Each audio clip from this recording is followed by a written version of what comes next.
वासुदेवाय। ओम नमो भगवते वासुदेवाय। ओम नमो भगवते वासुदेवाय। Srimad Bhagavatam 9th fourth canto 19th chapter. राजा पृथु का 100 अश्वमेध यज्ञ के बारे में चर्चा करें तो हमने सुना था किस प्रकार से राजा पृथु का घोड़ा इंद्र द्वारा चुराया गया। इंद्र वेश बदल के आए थे और तभी अत्रि ऋषि ने देख लिया कि इंद्र घोड़ा चुरा के ले गए जा रहे हैं। उन्होंने उनके पुत्र को बोला पृथु महाराज कि तुम्हें इसको पकड़ना होगा। पृथु महाराज के पुत्र घोड़े को बचाने के लिए जैसे ही आगे जाते हैं वो देखते हैं तो एक सन्यासी है, वो उनको छोड़ देते हैं। लेकिन अत्रि उनको दोबारा से बताते हैं कि नहीं, ये साधारण सन्यासी नहीं है, ये इंद्र है, वेश बदल के आया है। इस प्रकार श्लोक संख्या 17। सो अश्वम रूपम च तद्वित्वा तस्मा अंतरहिता स्वराट वीरः स्वपूषा सपशुपामादाय पितुर्यज्ञ मुपेयीवान। जब इंद्र ने देखा कि पृथु का पुत्र उसका पीछा कर रहा है तो उसने तुरंत ही कपट वेश त्याग दिया। हाँ, अब क्या होता है कि कपट वेश आदमी ज़्यादा नहीं रख पाता है। जैसे कि हम लोग बहुत ही सोफिस्टिकेटेड बात बोल रहे होते हैं, कई बार बड़े ढंग से बोल रहे हैं, किसी ने हमें नोच दिया, पीट दिया और मुंह से गाली निकलती है। जो हमारी असली औकात है वो मुंह से निकल जाती है उस वक्त, है कि नहीं। जैसे कि पूतना जब भगवान को मारने आई, जैसे ही स्तन का पान किया भगवान ने और जो उसके प्राण खींचने लगे, उसने कहा छोड़ो काहे की स्त्री, सुंदर स्त्री। उसने अपना वो भयानक रूप बना लिया जो उसका ओरिजिनल रूप था। सब देख के घबरा, अरे अभी तो इतनी लक्ष्मी जैसी साक्षात स्त्री अंदर गई थी। तो हमारी असलियत सामने आ जाती है जब ज़िंदगी में परेशानी आती है ना। ये मुखौटा ज़्यादा दिन तक लगता नहीं है। हमारी औकात तब पता लग जाती है हमारी असलियत है क्या, वास्तव में हम क्या कैरेक्टर है हमारा। हाँ, तो इसी तरह से जब इंद्र ने देखा अब तो गया भैया, ये तो मेरे पीछे पड़ गया, उसने छोड़ा, उतारो ये चोगा होगा, वैसे भागने में दिक्कत हो रही है। हाँ, उन्होंने सारा वो कपट वेश त्याग दिया, घोड़े को वहीं पर छोड़ा और गायब हो गया। अब शक्तियाँ तो होती हैं, देवता के राजा हैं। तो परमवीर महाराज पृथु का पुत्र घोड़े को लेकर अपने पिता की, तो उसने भी कहा छोड़ो, भाग गया दुष्ट, मुझे क्या करना है। हाँ, कीचड़ में पत्थर डालने से अपने ऊपर छींटे आते हैं। अपना काम हो जाना चाहिए बस, हमें किसी से कोई बदला लेने का विचार नहीं है। बदला लेने में बड़ा समय वेस्ट होता है, चेतना खराब होती है। उसकी तो पहले से चेतना खराब है उस व्यक्ति की, तो कहाँ कीचड़ में पत्थर डालेंगे हम। तो इस प्रकार परमवीर महाराजा पृथु ने क्या किया, पृथु के बेटे ने घोड़े वापस लेके यज्ञ स्थल में आ गए ताकि यज्ञ सुचारू रूप से चलता रहे। इंद्र गायब हो चुके हैं, भाग गए हैं। अब क्या होगा, अब तो फिर हो जाएगा यज्ञ। तो इंद्र को तो भगा दिया। देखते हैं, ततस्य चाद्भुतं कर्म विचक्षय परमर्षय नामधेयं तदुस्तस्मै विजिताश्व इति प्रभो। हे विदुर, जब ऋषियों ने राजा पृथु के पुत्र का आश्चर्यजनक पराक्रम देखा, अब ऋषियों ने देखा कि राजा इंद्र इज़ वेरी पावरफुल। आप जानते नहीं हैं कैसे कैसे पर्वतों को वो अपने वज्र से काट देते हैं, सोचिए, इट्स सच पावरफुल पर्सन। और कितनी कथा है, वृतासुर इतना भयानक राक्षस, इंद्र उनसे लड़े थे। तो ऋषियों ने जब देखा कि राजा पृथु का बेटा तो बड़ा होनहार है, बड़े आश्चर्यजनक रह गए, तो उसका नाम उन्होंने क्या रख दिया, विजिताश्व। हाँ, जिसने विजय प्राप्त करी इंद्र से, तो विदिताश्व उनका नाम रख दिया। ओके, आगे, उपसृज्य तमस्तीव्रम जहाराश्वम पुनर्हरि चशालयु पतक्षन्नो हिरण्यर्शनम विभु। हे विदुर, स्वर्ग का राजा तथा अत्यंत शक्तिशाली होने के कारण इंद्र ने तुरंत यज्ञ स्थल पर घोर अंधकार फैला दिया। स्वर्ग का राजा तो था ही, बहुत शक्तिशाली था। अब चला तो गया है, लेकिन रस्सी जल गई लेकिन ऐंठन नहीं गई। ये जो बदला लेने की भावना है ये बड़ी खतरनाक है। मरियल से मरियल व्यक्ति भी बदला लेने के चक्कर में रहता है और बड़ी ओछी हरकत कर जाता है, क्योंकि आमने सामने की लड़ाई तो कर नहीं सकता है। हाँ, तो कुछ ऐसी ओछी हरकत करता है, क्योंकि सामने तो लड़ नहीं सकता है तो पीछे से वार करता है। तो उसी प्रकार से इन्होंने क्या किया, यज्ञ स्थल पर पीछे से गायब तो हो ही गए थे, घोर अंधकार फैला दिया और पूरे स्थल को प्रच्छन्न करके पुनः घोड़ा हर लिया। समझ लीजिए, लाइट बंद कर दी। हाँ, लाइट जल रही थी, लाइट बंद कर दी, अंधेरा हो गया, चुपके से घोड़ा लिया, फिर से निकल गए। सोने की जंजीर से बली स्थान पर काष्ठ के यंत्र से बंधा था, लकड़ी के यंत्र में बंधा था, खोला और निकल गए।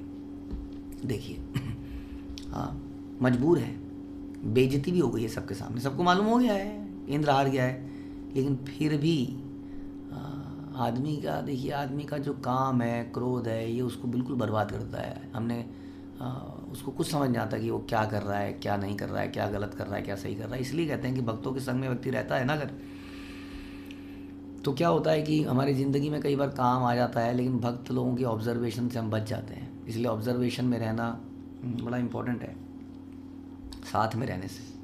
हम सुनते हैं कि राजा भरत अपना, राजा भरत नॉट राम भाई भरत, बट ऋषभ देव के सबसे बड़े बेटे भरत जब अपना राज्य छोड़कर जंगल में चले गए तो कोई संग नहीं था उनके साथ में। तो उससे क्या हुआ कि जंगल में उन्हें एकांत में रहने से ऐसा हो जाता है, कोई देखता नहीं है ना, कोई देखने वाला नहीं है, तो वहाँ पर हिरन से अटैचमेंट हो गई और फिर आप जानते हैं कि हिरन के चक्कर में उन्हें दोबारा जन्म लेना पड़ा। तो भक्तों के बीच में हम गड़बड़ करते हैं तो टोक दिए जाते हैं, या गड़बड़ करने से घबरा जाते हैं क्योंकि तो लोग देख रहे हैं। तो लेकिन यहाँ पर हम क्या देख रहे हैं कि जो इंद्र है वो अक्सर ऐसे लोगों के आसपास घिरे रहते हैं जो उनकी बड़ाई करते हैं, और भक्तिमय बातें कम होती हैं और कुछ नाच गाना ज़्यादा चलता है, ऐश्वर्य बहुत ज़्यादा है। ऐश्वर्य इसलिए बड़ा ख़तरनाक है, इतना ऐश्वर्य है कि इंद्र कई बार अपने एटिकेट्स को भूल जाते हैं। उन्होंने कई सारे लोगों को, दुर्वासा को, बृहस्पति को नाराज़ किया अपनी हरकतों से, जिसके कारण से सारे देवताओं को भुगतना पड़ा। तो यहाँ पर फिर से एक और एग्जाम्पल मिल रहा है कि इंद्र इतने मदहोश हो गए हैं, इतने घबरा गए हैं अपनी पोजीशन के जाने के डर से। जब इंसान की मृत्यु होती है, देखिए इंद्र जो है ना एक पोजीशन है वास्तव में। Purandar I think is the name of the Indra which is there presently. और अगले जो इंद्र बनेंगे वो ऐसा सुनते हैं बलि महाराज होंगे, जिनको भगवान ने प्रॉमिस किया था कि you will be the Indra next time. तो इसका मतलब एनीवे ये पोजीशन तो इतनी जानी है ना। उसको बचाने के लिए हम अपने कैरेक्टर को बर्बाद कर देते हैं कई बार, सांसारिक पोजीशंस को बचाने के लिए, नाम शोहरत के लिए हम अपना इम्पोर्टेंट समय और कैरेक्टर बर्बाद कर देते हैं, जैसा इंद्र ने यहाँ पर किया। एक बार उनसे गलती हुई तो आदमी को क्षमा मांग लेनी चाहिए, लेकिन दोबारा से उन्होंने चारों तरफ अंधेरा कर दिया और चुपके से घोड़े को फिर से ले गए। अत्रि संदर्शयामास तो त्वरमाणम विहायस कपाल खटवांग धरम वीरो नैनम बाधता। अत्रि मुनि फिर से आ गए। अत्रि मुनि ने राजा पृथु के पुत्र को फिर से बताया, देखो देखो वो इंद्र जा रहा है, देखो आकाश में, वो निकल गया घोड़े को लेके। परम वीर पृथु पुत्र ने पुनः उसका पीछा किया, किंतु जब उसने देखा कि उसके हाथ में जो दंड धारण कर रखा है उसमें से खोपड़ी लटक रही है, तो वह पुनः सन्यासी वेश में है, तो मारना उचित नहीं समझा। देखिए ये है संस्कारी व्यक्ति। ये भारत के संस्कार हुआ करते थे कि सन्यासी को रिस्पेक्ट देनी है। या जो रिनाउंस्ड ऑर्डर में या जो भक्त हैं, परम भक्त हैं, उनको रिस्पेक्ट देनी है, क्योंकि वो समझते थे कि जीवन का मूल्य क्या है वास्तविक। आजकल रिस्पेक्ट देते हैं हमारे कपड़ों के आधार पर। आप किसी रेस्टोरेंट में जाइए, आप धोती कुर्ता में जाएंगे तो सलूट भी नहीं मारेगा वो बाहर का पहरेदार, वो मुछड़िया बड़ी बड़ी मूँछों वाला। और आप सूट बूट पहन के जाएंगे, बड़ी सी गाड़ी में उतरेंगे तो ये सलूट मारेगा आप। एक बार हम शादी में गए थे ऐसी धोती कुर्ता में, तो बोले पंडित जी, तो वो सोचेंगे ये पंडित जी हैं उसके, वो तो पंडित जी उसके लिए फेरों के लिए आए हो, हाँ जाओ जल्दी जाओ, ज़रा देर से आए बहुत। तो उनका मतलब है धोती कुर्ता, और ये मतलब वो पंडित जी, और वो पंडित जी भी कोई औकात नहीं समझते वो लोग। पंडित जी जो 2-4 हज़ार में कुछ मंत्र पढ़ते हैं, that's the thing, that's it. तो वास्तव में इन चीज़ों की अब वैल्यू, रिस्पेक्ट ख़त्म हो गई है। अब रिस्पेक्ट आ गई है कपड़ों की, आपकी डिग्रियों की, जो वास्तव में करेक्टर को बताती नहीं है आपके कि आपका करेक्टर क्या है। What is worth is your character. लेकिन एनीवे आजकल वर्थ है आपके वेल्थ की वर्थ है।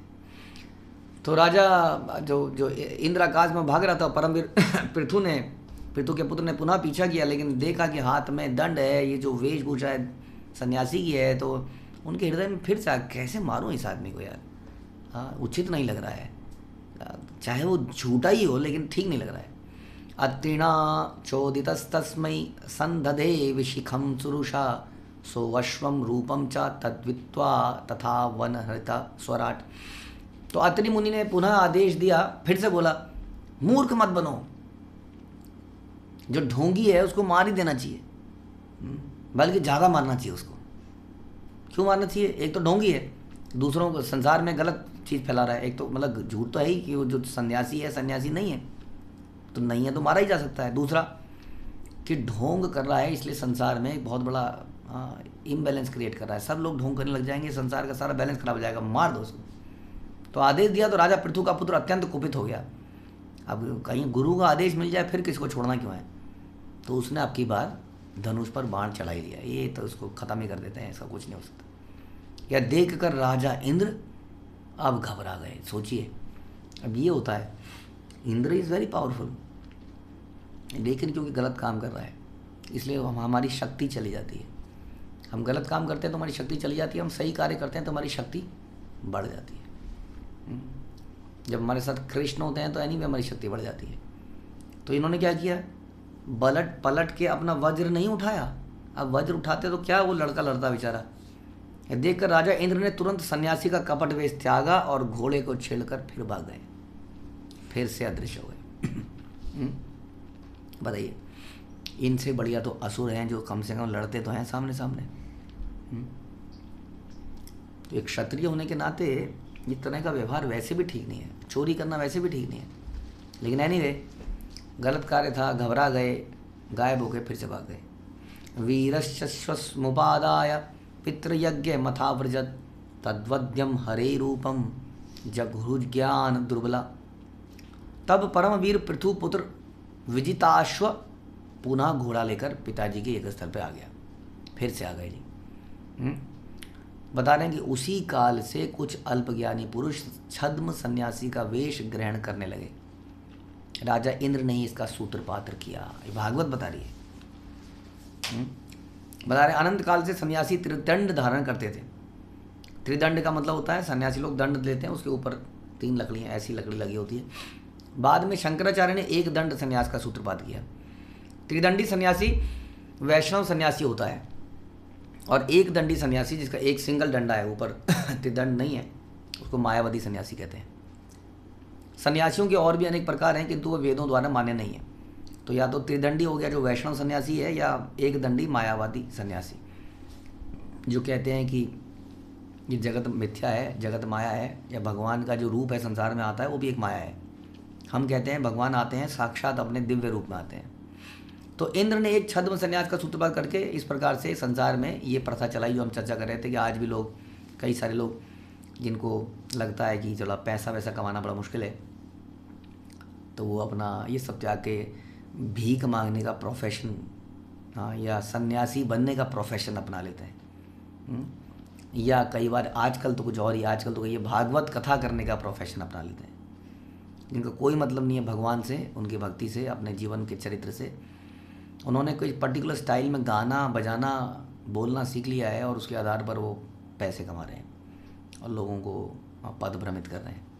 हाँ, तो इस प्रकार से कई लोग हैं जो खुद अपने जीवन में अवैध संबंध कर रहे हैं, मांस खा रहे हैं या पता नहीं क्या क्या कर रहे हैं, लेकिन वैसे वो सो कॉल्ड संसार के गाइड बन चुके हैं। तो इस प्रकार से ये जो छद्म सन्यासी का जो वेश चला वो तभी से चला। अब क्या करें अब देखिए, जो आदमी ऑलरेडी अपनी इज्जत को त्याग चुका है एक बार ऑलरेडी, अब तो उसकी इज्जत का फलूदा निकल चुका है इंद्र का। तो अब क्या, अब कौन सा वो रुकने वाला है। एक बार उसने अपना बेइज्जती करा ली थी, दूसरी बार भी करा ली, अब तो किसी भी कीमत पे यज्ञ को रोकना ही है। हाँ, क्योंकि यज्ञ होने से तो उसको लग ही रहा था मेरा तो नाम खराब, संसार में क्या ही रह जाएगा, इंद्र ने क्या है, अरे तुम क्या, तुम पृथु महाराज को देखो कितने यज्ञ कर लिए। हाँ, तो अब तो क्या हो गया, वो इज्जत पर आ गई है। हालांकि इज्जत चली गई है लेकिन फिर भी क्या कर लिए, जिद पर आ गई। तो अब कौन सी नई चाल चलेंगे, क्योंकि ये सन्यासी का वेश बदलना इस प्रकार से, घोड़े के चारों तरफ अब पहरेदारी भी ज़्यादा हो जाएगी क्योंकि बार बार चुरा रहा है। तो अब कैसे यज्ञ होगा और कैसे इंद्र अगली बार घोड़ा चुराएंगे या घोड़े को मार ही देंगे या क्या होगा, ये बड़ा इंपॉर्टेंट डिस्कशन है जो अभी हम नहीं कर सकते हैं। इसके लिए आपको थोड़ा वेट करना पड़ेगा। हरे कृष्णा। श्रील प्रभुपाद की जय। ग्रंथराज श्रीमद् भागवतम की जय।